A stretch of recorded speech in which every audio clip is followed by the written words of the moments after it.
Pandu menatap remang lampu pasar yang mulai redup. Bayangan masa lalu sebagai prajurit yang penuh kehormatan terus menghantui setiap langkahnya.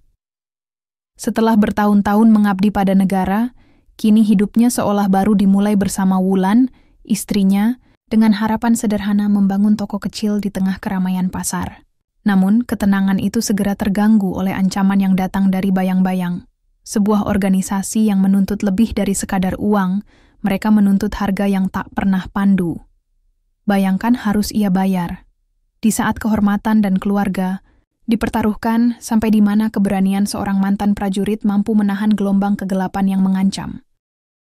Namaku Pandu. Dulu aku seorang prajurit, berdinas lebih dari 20 tahun dengan dedikasi penuh. Aku pernah berdiri di garis depan perbatasan, menembus hutan rimba, bahkan menyelamatkan rekan sepasukan dari serangan pemberontak. Tapi kini, hidupku tak lagi tentang seragam, senjata, atau komando. Hari-hariku kini tentang timbangan digital, karung beras, dan pelanggan ibu-ibu yang cerewet soal harga. Aku pensiun beberapa bulan lalu. Keputusan yang berat, tapi kupikir sudah waktunya. Ragaku mulai letih, dan istriku, Wulan, sudah lama memimpikan hari di mana aku tidak lagi harus pergi berbulan-bulan.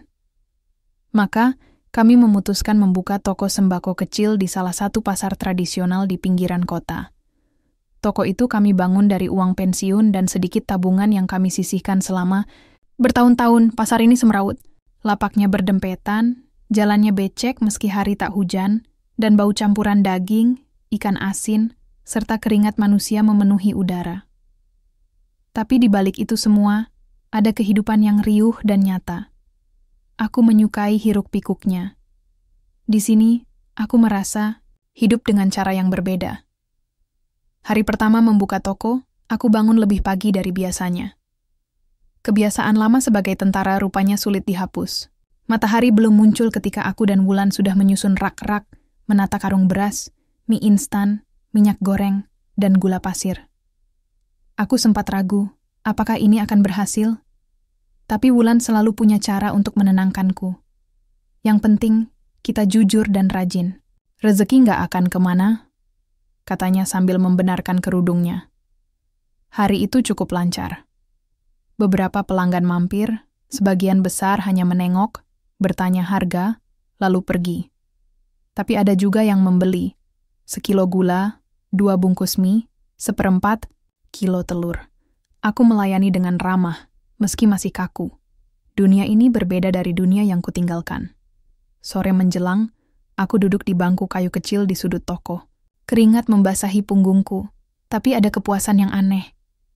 Bukan karena uang yang masuk, tapi karena aku merasa punya kendali atas hidupku. Tidak ada atasan yang berteriak, tidak ada panggilan darurat. Hanya suara Wulan yang tertawa kecil saat menghitung uang kembalian. Tapi di sela kesibukan itu, aku mulai menyadari sesuatu. Beberapa pedagang di kanan kiri tampak canggung. Mereka tidak menyapaku, bahkan enggan menatap mata. Ada yang berbisik-bisik sambil menatap ke arah tokoku. Aku tidak mengerti. Apa aku sudah melakukan sesuatu yang salah? Aku mencoba menepis perasaan itu. Mungkin mereka hanya belum akrab. Aku orang baru di sini. Tapi aku tahu, naluri seorang prajurit tidak pernah bohong. Ada sesuatu yang tidak beres. Malam harinya, di rumah kontrakan kecil kami, aku membuka buku catatan, kebiasaan lain yang masih kubawa dari dinas, mencatat segala hal penting. Aku tulis semua nama pelanggan yang mampir, berapa transaksi, berapa keuntungan hari ini. Dan di halaman terpisah, aku tulis, wajah pedagang kiri, laki-laki kurus, mata cekung. Seperti menyimpan sesuatu, akan diamati. Wulan melihatku dengan mata lelah tapi penuh kasih. Masih juga nyatat kayak di barak dulu? Aku tersenyum. Kebiasaan, siapa tahu berguna. Dia mengangguk pelan. Kalau ada apa-apa bilang ya. Aku tahu kamu nggak suka ngeluh, tapi aku nggak mau kamu simpan sendiri. Aku menggenggam tangannya. Hangat. Tulus. Dalam hatiku, aku berjanji. Apapun yang terjadi nanti, aku tidak akan membiarkan apapun menyakiti dia.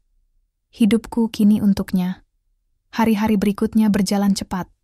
Pelanggan mulai mengenali wajahku. Beberapa mulai bercanda. Bahkan ada yang menyebutku, Pak Tentara. Aku tertawa saja, meski kadang rindu seragam itu. Tapi aku tahu, masa itu sudah lewat. Kini, aku hanya Pandu, pedagang sembako di Pasar Rengganis. Namun, setiap malam aku tetap mencatat. Dan setiap catatan itu mulai memperlihatkan pola. Ada satu hal yang berulang. Beberapa pedagang tampak resah setiap tanggal muda. Mereka selalu terlihat tegang, buru-buru pulang, dan terkadang saling lempar amplop kecil kepada seseorang yang tidak kukenal. Pria tinggi, berbadan besar, dengan jaket loreng dan tato di leher. Aku belum tahu siapa dia, tapi aku merasa cepat atau lambat dia akan datang juga ke tokoku. Dan saat itu tiba, aku harus siap. Hari-hari berikutnya di pasar semakin membekas di ingatanku. Meski tubuhku lelah, jiwa terasa bersemangat. Aku dan Wulan mulai menemukan ritme baru. Kami tak lagi seperti orang asing di tengah keramaian, tapi bagian dari alur pasar yang bergelora setiap pagi hingga senja. Pasar Rengganis adalah dunia kecil yang penuh warna. Ada ibu-ibu dengan suara lantang menawar harga cabai, tukang sayur, yang tawar-menawar dengan pedagang daging, hingga anak-anak yang berlarian di antara lapak-lapak kayu.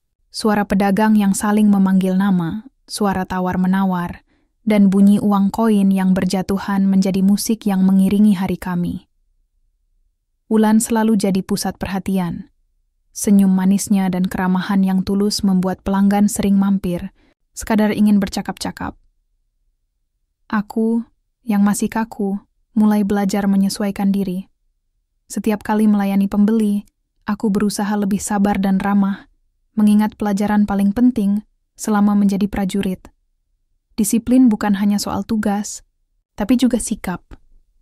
Namun, di tengah keramaian itu, ada sesuatu yang tak bisa kusembunyikan dari perasaanku. Beberapa orang, terutama kelompok yang mengenakan jaket hitam dengan logo Grip di bagian punggung, mulai sering muncul di pasar. Mereka tidak langsung mendekati kami, tapi cukup untuk membuatku waspada. Suatu sore, saat aku sedang mengatur tumpukan, Gula, seorang pria berjaket hitam dengan wajah dingin berdiri tak jauh dari toko. Matanya tajam, meneliti setiap gerakanku. Aku membalas dengan tatapan yang tak kalah tegas, lalu ia mengangguk pelan sebelum berbalik pergi. Tapi kehadirannya meninggalkan bayang yang sulit hilang. Wulan melihat kecemasan yang mulai tumbuh dalam diriku. "Ada apa, Pandu?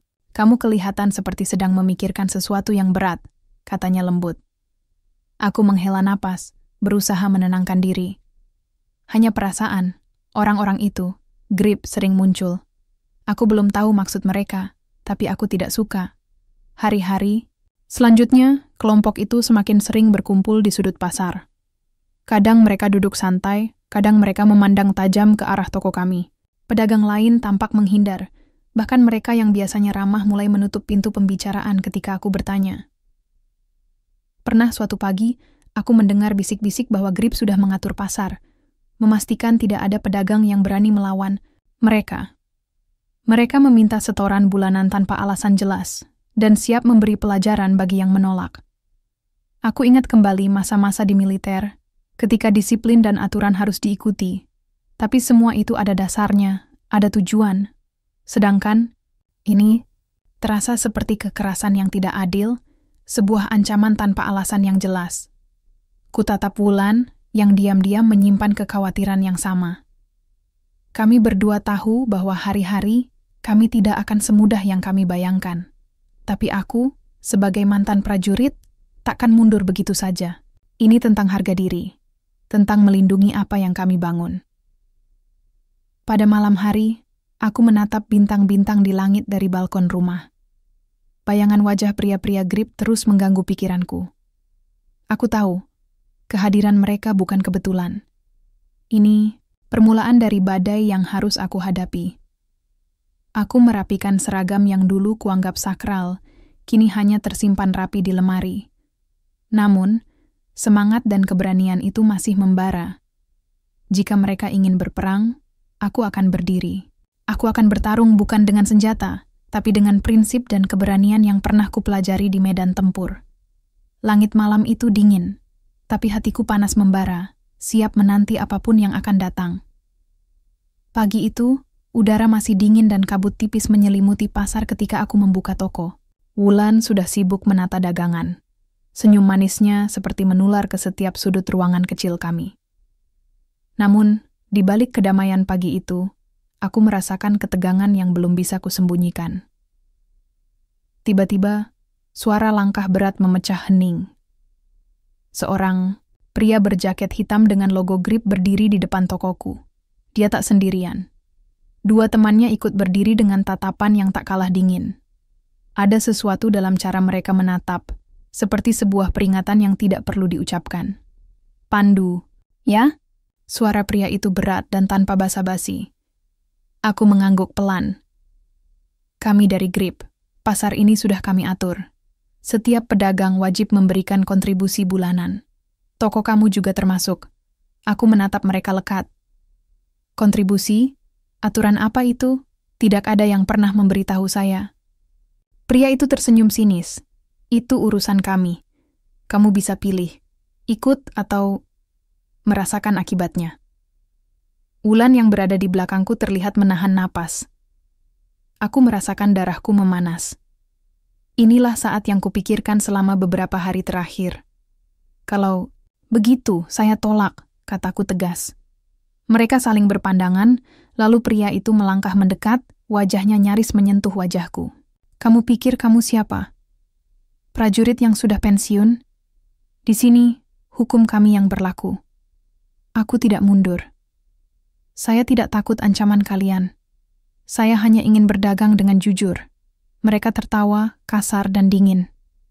Namun sebelum situasi makin panas, salah satu pedagang di sebelah menarik lengan pria itu dan berkata pelan, "Ini baru hari ketiga mereka buka, beri waktu." Dengan enggan, mereka mundur, tapi ancaman itu tertanam kuat dalam pikiranku. Sepanjang hari, aku menata ulang toko dengan perasaan campur aduk. Wulan berusaha menenangkanku, tapi aku tahu situasi ini lebih besar dari sekadar setoran uang. Malamnya, aku duduk termenung sambil melihat catatan yang sudah kusiapkan. Aku tahu aku harus melawan, tapi melawan apa? Sebuah sistem gelap yang memaksa para pedagang kecil seperti kami menjadi korban. Aku memutuskan untuk menghubungi beberapa teman lama dari TNI yang kini bekerja di kepolisian. Mungkin mereka bisa memberiku jalan keluar yang lebih aman. Hari-hari ke depan akan menjadi medan baru yang harus aku hadapi. Bukan lagi medan perang, penuh peluru, tapi medan yang penuh tipu daya dan ancaman, tak kasat mata. Aku harus bertahan. Untuk Wulan. Untuk harga diri kami. Keesokan harinya, setelah tidur dengan pikiran yang penuh beban, aku memutuskan untuk bertemu dengan salah satu teman lama di kepolisian. Namanya Sigit, dulu kami satu angkatan di Akademi Militer. Sigit bukan hanya seorang polisi yang cerdas, tapi juga punya jiwa keadilan yang kuat. Aku menghubunginya lewat telepon. Suaranya terdengar lega ketika aku ceritakan situasi kami di pasar. "Pandu, kamu harus hati-hati. Organisasi seperti Grip itu bukan sekadar preman biasa. Mereka punya jaringan luas dan bisa berbuat apa saja untuk mempertahankan wilayah mereka," kata Sigit dengan suara serius. Aku tahu itu bukan perkara mudah. Namun, aku tidak bisa menyerah. Aku berjanji pada diriku sendiri, serta pada Wulan, untuk melawan sekuat tenaga. Setidaknya, aku ingin membuka jalan agar kami bisa berdagang dengan tenang, tanpa bayang-bayang ancaman.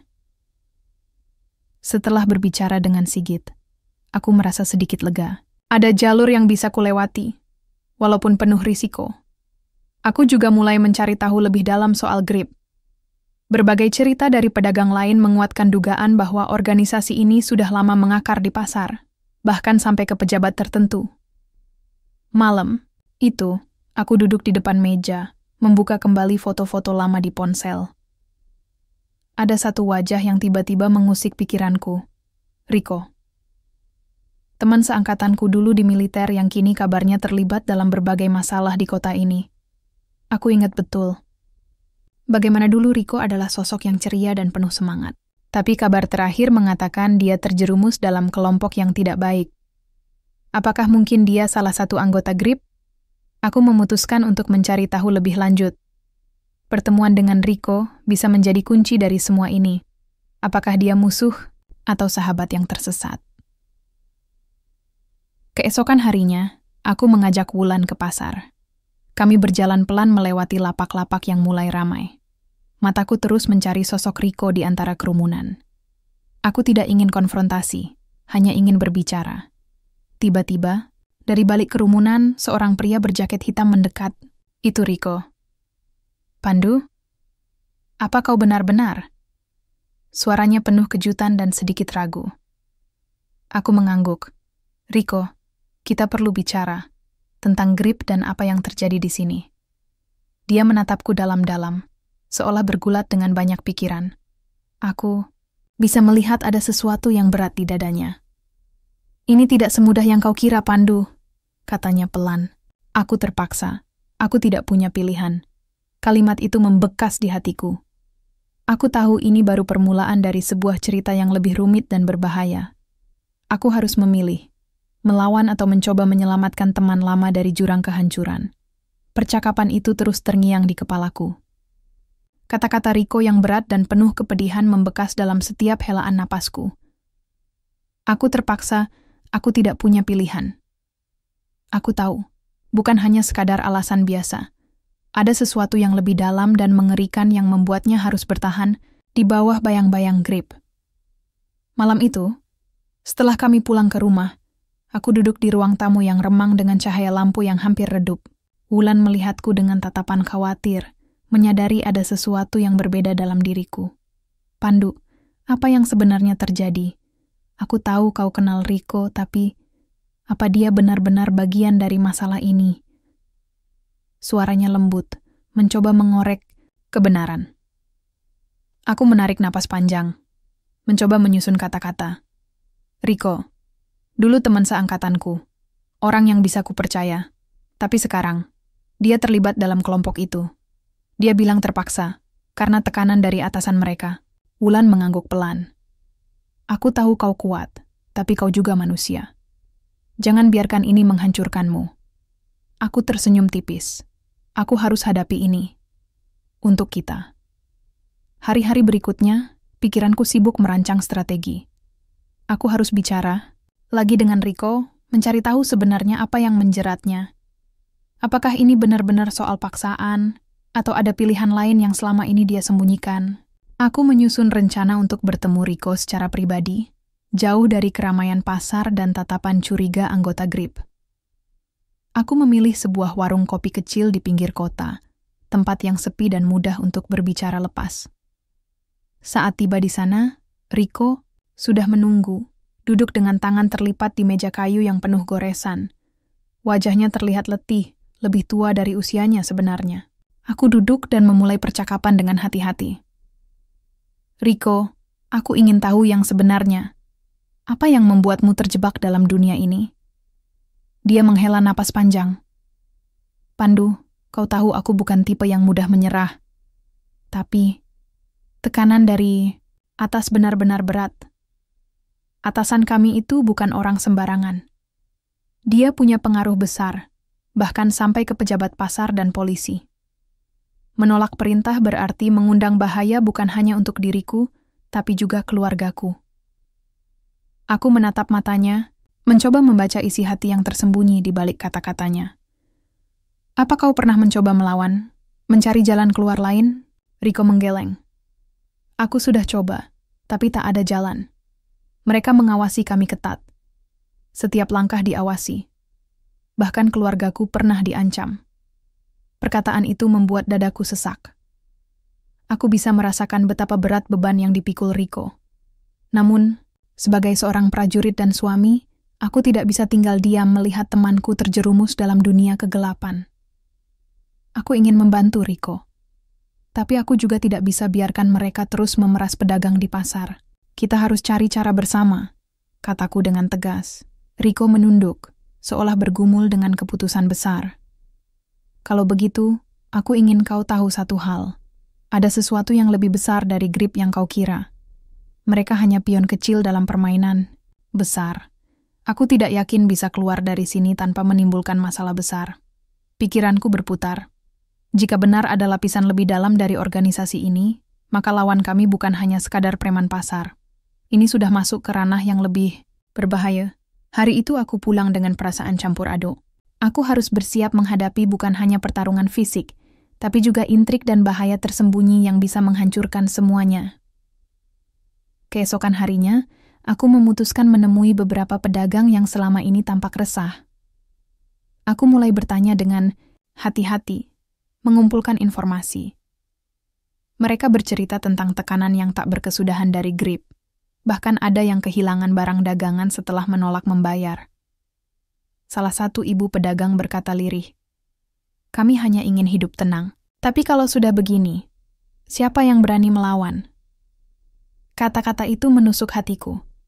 Ini bukan hanya soal uang, tapi rasa takut yang mengekang. Aku tahu aku harus jadi pelindung, bukan hanya untuk keluargaku, tapi juga untuk mereka yang tak berdaya. Aku lalu menghubungi Sigit di kepolisian. Kupinta agar dia bisa menyelidiki lebih jauh, mencari celah untuk menjerat pimpinan grip yang sebenarnya. Sigit berjanji akan mencoba membantu sebisanya, meskipun dia tahu ini bukan perkara mudah. Malam itu, aku duduk sendiri di ruang tamu. Aku mengingat kembali semua pelajaran yang pernah kudapat selama di militer, keberanian, strategi, dan pentingnya persatuan. Namun, kali ini pertarungan tidak seperti dulu. Tidak ada seragam yang menyelimuti tubuhku, hanya harapan dan tekad seorang pria yang ingin melindungi. Aku menatap foto keluarga di meja. Wulan dan anak kami adalah alasan utama aku harus bertahan. Aku tidak boleh gagal. Tiba-tiba, ponselku bergetar. Sebuah pesan masuk dari nomor tidak dikenal.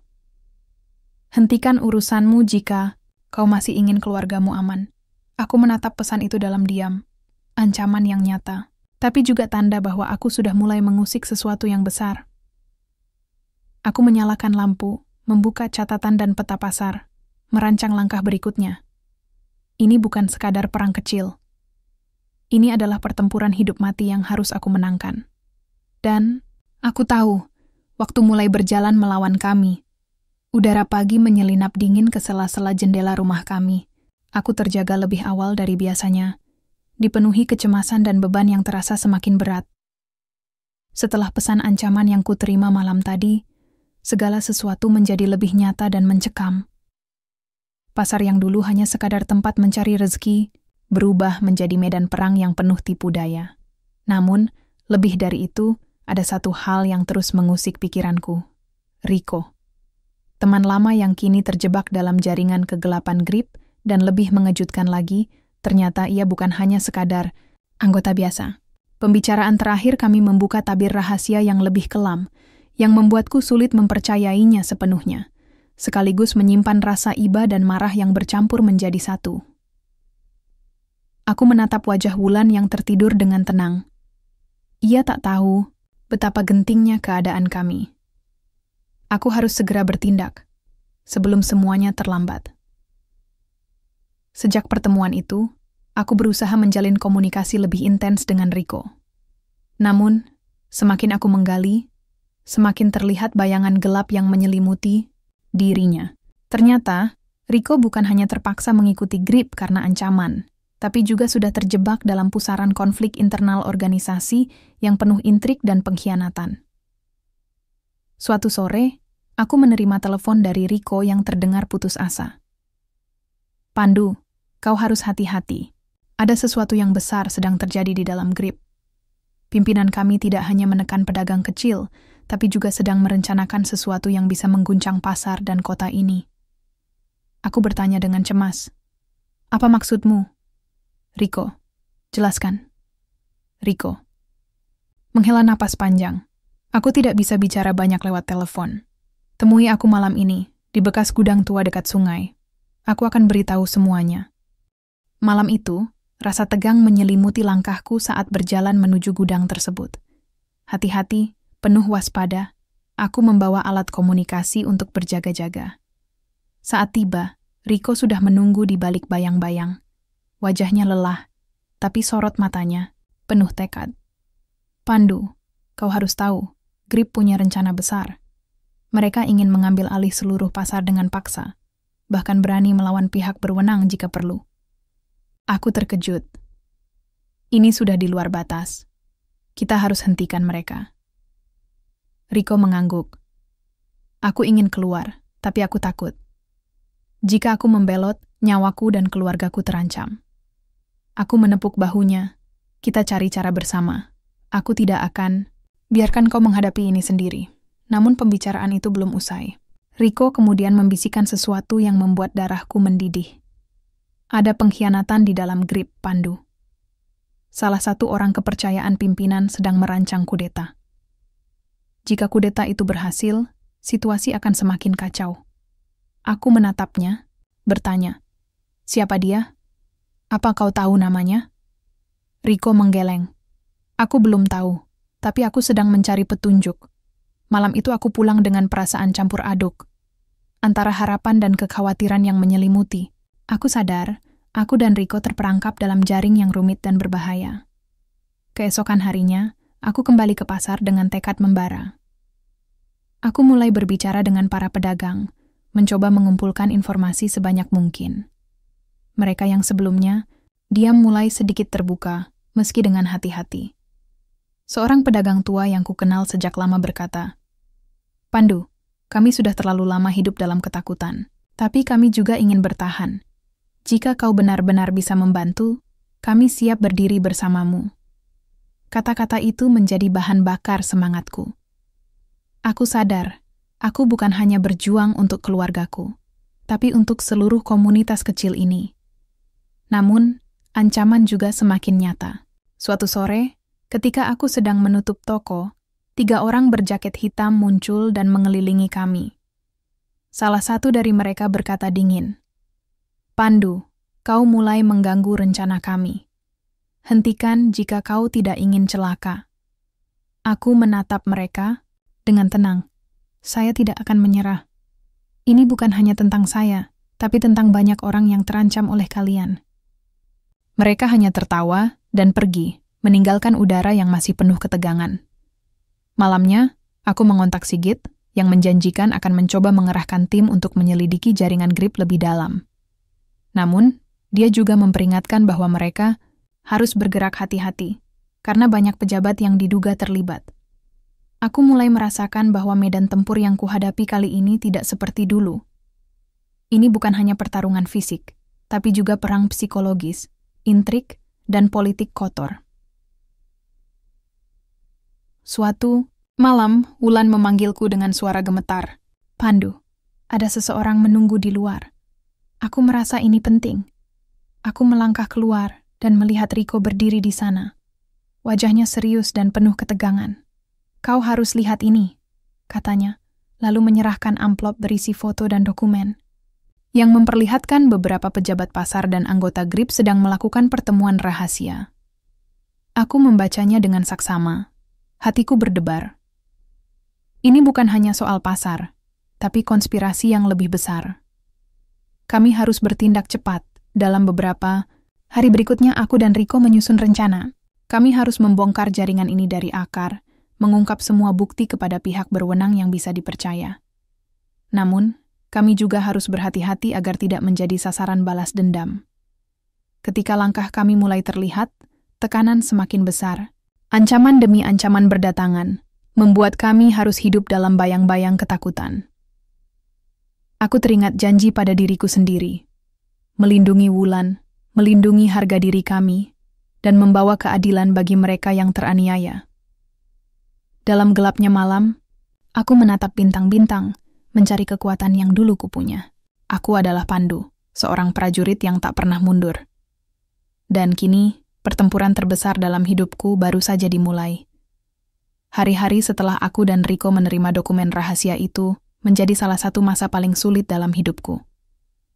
Setiap langkah yang kuambil penuh dengan ketegangan dan kewaspadaan, rasanya seperti berjalan di atas seutas tali yang rapuh, di mana satu kesalahan bisa berakibat fatal. Aku tahu kami sudah menyentuh sesuatu yang besar, lebih besar dari sekadar organisasi preman di pasar.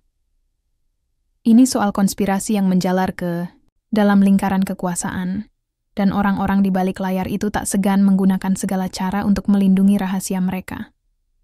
Pertemuan dengan beberapa teman lama di kepolisian, termasuk Sigit, semakin membuka mataku tentang betapa dalamnya masalah ini. Sigit berpesan agar kami berhati-hati, karena ada kekuatan besar yang melindungi pimpinan GRIP. Bahkan ada indikasi beberapa anggota kepolisian pun ikut bermain. Mereka punya banyak kaki, Pandu. Bukan cuma di pasar, tapi juga di pemerintahan dan aparat keamanan, ucap Sigit serius. Kalau kau ingin terus bergerak, kita harus bergerak bersama dan perlahan. Aku mengangguk, memahami bahwa pertarungan ini bukan sekadar adu fisik atau keberanian, tapi juga strategi dan kesabaran. Suatu malam, Riko datang dengan wajah penuh ketegangan. Pandu, aku dapat informasi penting. Ada pertemuan besar GRIP yang akan berlangsung dalam beberapa hari ke depan. Itu kesempatan kita untuk mendapatkan bukti lebih kuat. Aku menyimak dengan seksama. Bagaimana kita bisa masuk? Riko tersenyum samar. Aku punya cara, tapi kita harus benar-benar hati-hati. Hari yang ditunggu akhirnya tiba. Dengan persiapan matang, aku dan Riko menyusup ke lokasi pertemuan di sebuah gedung tua yang sudah lama terbengkalai. Suasana gelap dan penuh debu membuat kami harus ekstra waspada. Di dalam, kami mendengar pembicaraan tentang rencana besar GRIP. Bukan hanya menguasai pasar, tapi juga mengatur berbagai kegiatan ilegal yang berpotensi mengguncang kestabilan kota. Ketika kami tengah merekam pembicaraan tersebut dengan alat kecil yang kubawa, tiba-tiba lampu padam dan suara langkah kaki menghampiri. Kalian pikir bisa sembunyi begitu saja? Suara kasar menggelegar di kegelapan. Situasi berubah cepat. Aku dan Riko dihadang oleh beberapa anggota GRIP yang sudah menunggu. Perkelahian sengit tak terelakkan. Aku merasakan adrenalin dan insting militer yang dulu mengalir deras kembali bangkit. Dengan sigap aku melumpuhkan satu persatu lawan, sementara Riko berusaha menjaga rekaman yang kami dapatkan. Meski jumlah mereka banyak, kami berhasil keluar dengan selamat, meskipun tubuh kami penuh luka dan napas tersengal. Setelah kejadian itu, tekanan semakin terasa. Ancaman datang lebih sering dan keras. Bahkan Wulan sempat ketakutan ketika ada seseorang yang memarkir motor mencurigakan di depan rumah kami. Aku sadar, ini bukan hanya soal aku dan Riko lagi. Ini soal keselamatan keluarga dan orang-orang yang aku sayangi. Aku dan Riko menghadap Sigit dan beberapa pejabat kepolisian yang dapat dipercaya. Kami menyerahkan rekaman serta bukti-bukti lain yang kami kumpulkan.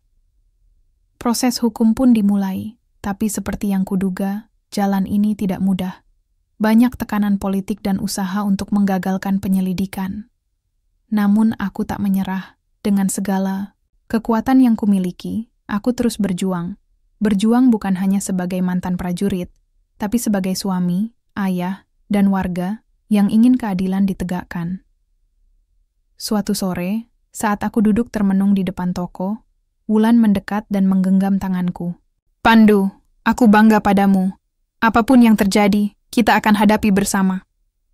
Aku menatapnya, merasa hangat dan kuat. Perjalanan ini belum selesai, tapi aku tahu, aku tidak sendiri. Aku bersumpah, selama ada nafas, aku akan melindungi keluarga dan masyarakat ini dari bayang-bayang gelap yang mencoba merenggut kedamaian mereka. Ketika malam mulai menutup kota dengan gelapnya yang pekat, aku duduk termenung di ruang tamu, menatap keluar jendela yang memantulkan bayangan remang lampu jalan. Pikiran dan perasaan bercampur menjadi satu. Antara rasa lelah yang amat sangat dan tekad yang terus membara. Ini adalah titik puncak dari segala yang telah terjadi. Dari semua usaha dan pengorbanan yang telah aku dan Riko lakukan bersama. Pertarungan. Ini bukan sekadar soal melindungi toko dan keluargaku lagi. Ini sudah menjadi pertempuran untuk kebenaran, untuk keadilan, dan juga untuk menyelamatkan persahabatan yang hampir hancur oleh dunia gelap yang memaksa kami berseberangan. Beberapa Minggu terakhir penuh dengan tekanan yang tak tertahankan. Bukti yang kami kumpulkan sudah sampai ke tangan pihak berwajib, tetapi itu justru memancing amarah kelompok Grip. Mereka semakin brutal, mengancam dan meneror lebih banyak pedagang, juga mulai menargetkan keluargaku secara langsung. Wulan mulai sering menangis di malam hari, ketakutan akan keselamatan anak kami dan diriku. Aku mencoba menguatkannya, namun aku sendiri pun merasa rapuh dalam diam. Semua ini terasa seperti badai yang tak kunjung reda. Suatu hari, aku mendapat kabar dari Riko bahwa pimpinan Grip, yang selama ini menjadi dalang utama pemerasan dan berbagai kejahatan, akan mengadakan pertemuan besar di sebuah gudang tua di pinggir kota. Ini adalah kesempatan terakhir untuk menghentikan mereka sekaligus membawa mereka ke pengadilan. Kami pun merencanakan operasi bersama beberapa anggota kepolisian yang bisa dipercaya. Namun, aku tahu risiko yang kami hadapi sangat besar. Jika kami gagal, bukan hanya kami yang akan hancur, tapi juga seluruh komunitas yang selama ini bergantung pada pasar itu. Malam pertemuan itu tiba. Aku, Riko, dan beberapa petugas kepolisian menyamar dan menyusup ke lokasi. Suasana mencekam, penuh ketegangan.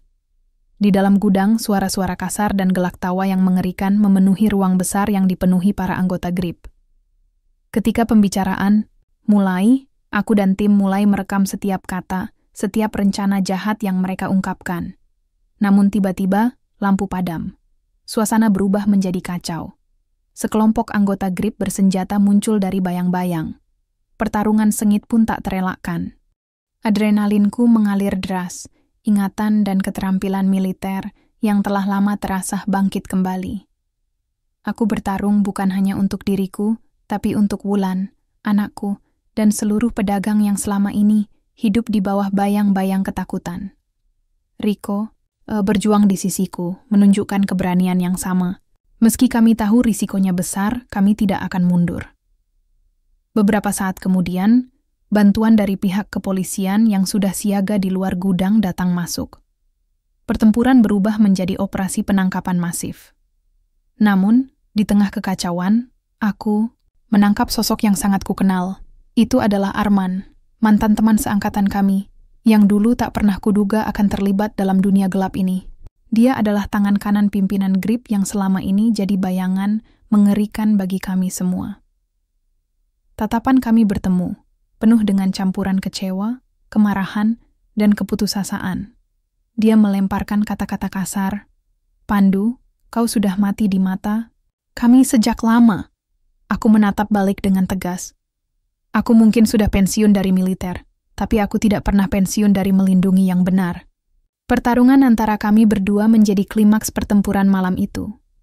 Dengan tenaga yang tersisa, aku berhasil melumpuhkan Arman, sementara petugas kepolisian menangkap pimpinan Grip dan anggota lainnya. Pertarungan itu menjadi akhir dari teror yang selama ini membayangi pasar. Ketika semuanya usai, aku duduk di sebuah pojok gudang, tubuh lelah dan luka-luka, tapi jiwa terasa damai. Keesokan harinya, suasana pasar mulai berubah. Pedagang yang selama ini takut kini mulai berdagang dengan lebih tenang. Polisi terus melakukan patroli, memastikan keamanan tetap terjaga. Aku dan Wulan berjalan menyusuri pasar, melihat wajah-wajah yang mulai tersenyum lagi. Semua jerih payah ini terasa berarti. Namun aku tahu, pertempuran ini bukanlah akhir dari segalanya. Masih banyak tantangan di depan, tapi aku percaya, selama ada keberanian dan kejujuran, kegelapan akan selalu bisa dikalahkan. Aku menatap ke langit biru yang cerah dan berbisik dalam hati. Ini bukan hanya tentang aku, ini tentang kita semua. Tentang harapan yang tak pernah mati. Langit pagi menyambut dengan warna oranye keemasan yang perlahan menerangi seisi pasar. Suasana yang dulu penuh ketegangan kini mulai berubah menjadi tenang, bahkan penuh harapan. Namun di balik ketenangan itu, aku tahu perjuangan belum benar-benar usai. Luka yang kami derita, baik secara fisik maupun batin, masih membekas, mengingatkan bahwa kedamaian ini rapuh dan harus dijaga dengan sepenuh hati. Setelah operasi penangkapan besar-besaran itu, pasar mulai dibersihkan dari pengaruh kelompok Grip. Polisi dan aparat keamanan menempatkan diri lebih intens di sekitar area, memastikan tak ada lagi ancaman yang muncul. Namun, aku juga menyadari Pemulihan bukan hanya soal keamanan fisik, tapi juga menyembuhkan hati dan jiwa yang terluka. Wulan menjadi kekuatan terbesar bagiku. Meskipun ia sempat lelah dan cemas, ia selalu berusaha tampil kuat, mendukungku dan pedagang lain yang juga mengalami trauma akibat teror yang mereka alami. Pandu, aku tahu ini berat, tapi kita harus terus maju. Untuk anak kita, dan untuk semua orang yang percaya pada kita, ujarnya suatu sore, saat kami duduk di bangku kayu di depan toko. Aku mengangguk, menatap matanya yang penuh ketulusan. Aku berjanji, aku akan berjuang untuk masa depan yang lebih baik. Namun perubahan tak datang tanpa tantangan. Beberapa pedagang yang dulu ikut dalam tekanan grip kini menghadapi kesulitan finansial. Banyak di antara mereka kehilangan modal dan nyaris menyerah. Aku mencoba membantu dengan mengorganisir komunitas pedagang, menggalang dana kecil-kecilan, serta bekerja sama dengan pihak-pihak yang mau membantu. Satu demi satu, cerita haru mulai muncul dari para pedagang yang dulu terdiam dalam ketakutan. Seorang ibu tua yang sudah puluhan tahun berjualan di pasar mengungkapkan betapa berharganya dukungan kami. Seorang pemuda yang baru mulai membuka usaha pun menunjukkan rasa syukur karena kini bisa berdagang tanpa rasa cemas. Di tengah usaha pemulihan, itu aku pun mulai membuka lembaran baru dalam hidupku. Aku dan Wulan sepakat untuk memperluas usaha kami, tidak hanya sebagai bentuk penghidupan, tapi juga sebagai sarana membangun kembali rasa percaya dan solidaritas di antara kami. Kami mulai merancang toko yang lebih ramah untuk pelanggan, serta mengadakan kegiatan kecil-kecilan seperti pelatihan kewirausahaan bagi para pedagang muda. Aku melihat senyum-senyum baru muncul, yang dulu nyaris hilang oleh bayang-bayang ketakutan. Namun, di balik usaha-usaha itu, aku masih menyimpan beban berat di hatiku. Arman dan beberapa orang penting di kelompok grip sudah ditangkap, tapi aku tahu masih ada jaringan lain yang mungkin masih bersembunyi. Aku tak ingin membiarkan luka lama terbuka kembali. Suatu hari, saat aku berjalan menyusuri pasar, aku bertemu dengan seorang pria tua yang mengenalku sebagai mantan prajurit. Dia bercerita tentang sebuah kelompok kecil yang mencoba mengambil alih pasar di bagian kota lain dengan modus serupa. Informasi ini mengingatkanku bahwa pertempuran belum selesai dan kewaspadaan harus tetap dijaga. Kehidupan juga mengajarkanku tentang arti sebenarnya dari persahabatan dan pengkhianatan. Rico, yang selama ini menjadi sekutu dan teman seperjuangan, perlahan mulai menunjukkan perubahan. Ia lebih sering menghilang tanpa kabar, dan aku mendengar desas-desus tentang tekanan yang terus menghantui dirinya. Aku mencoba mendekatinya, mencari tahu apa yang sebenarnya terjadi. Suatu malam, dia mengaku bahwa dirinya merasa terjebak antara keinginannya untuk berubah dan ancaman yang masih membayangi keluarganya. Aku merasakan pergulatan batin yang sama dengannya, karena aku pun tahu, jalan yang kami tempuh bukanlah jalur mudah. Dalam percakapan itu, aku berjanji untuk terus mendukungnya, apapun risikonya. Karena persahabatan kami telah diuji dalam api dan darah, dan aku percaya masih ada kesempatan bagi kami untuk menata ulang hidup yang sempat hancur. Waktu berlalu, dan pasar semakin pulih. Suara tawa anak-anak kembali memenuhi sudut-sudut jalan, dan aroma masakan dari warung-warung kecil mengingatkan pada masa-masa damai yang kami rindukan. Aku mulai merasa bahwa babak baru dalam hidupku telah dimulai, bukan hanya sebagai mantan prajurit, tapi sebagai bagian dari komunitas yang lebih besar. Dan namun, aku tak akan pernah melupakan malam-malam gelap itu, momen ketika aku harus memilih antara bertarung atau mundur, saat menghadapi teman lama yang menjadi musuh. Semuanya membentuk siapa aku sekarang. Di penghujung hari, aku duduk di teras rumah, menatap langit senja yang mulai memerah. Wulan datang membawa secangkir teh hangat, duduk di sampingku dengan senyuman penuh harap. Kita sudah melewati banyak hal, Pandu. Aku yakin masa depan kita akan lebih baik, katanya lembut. Aku mengangguk, menghela napas panjang, dan berkata, "Ya, Wulan, ini bukan akhir, tapi awal dari perjalanan yang baru. Aku siap menghadapi apapun yang datang." Bab ini menutup lembaran yang penuh luka dan harapan, sebuah pengingat bahwa dalam setiap kegelapan selalu ada cahaya yang menunggu untuk ditemukan. Dan aku, Pandu, akan terus berjalan di jalan itu, dengan keberanian, cinta, dan tekad yang tak pernah padam. Waktu terasa berjalan begitu cepat, seakan membawa semua luka dan perjuangan yang telah kulalui menjadi kenangan yang mulai memburam, namun tetap mengajarkanku banyak hal berharga.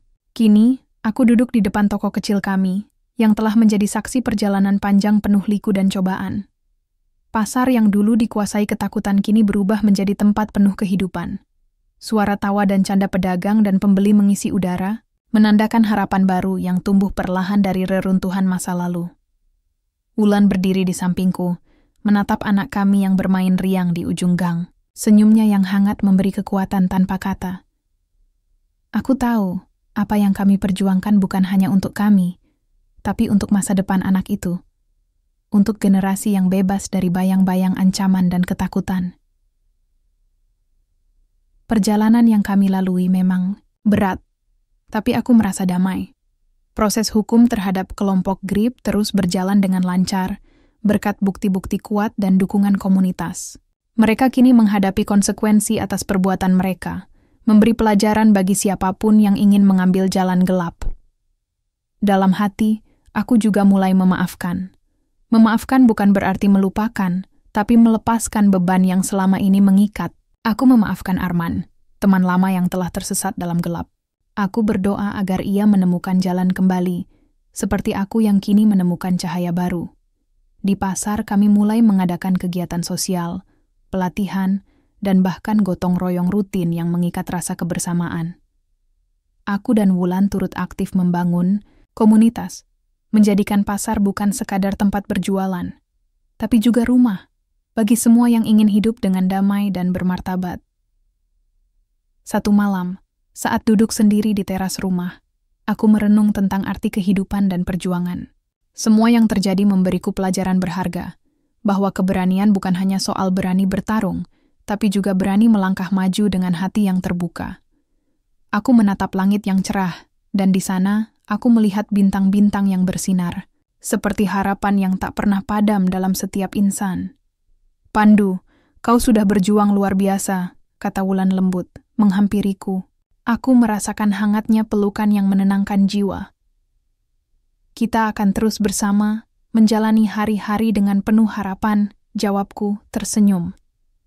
Kini aku tahu, walau perjalanan hidup penuh liku dan ujian, cahaya selalu ada di ujung jalan. Aku siap melangkah ke depan, menatap masa depan dengan keyakinan dan cinta yang tulus. Aku Pandu, mantan prajurit, kini seorang pejuang damai yang tak akan berhenti melindungi apa yang benar. Keluarga, kehormatan, dan harapan bagi semua yang aku cintai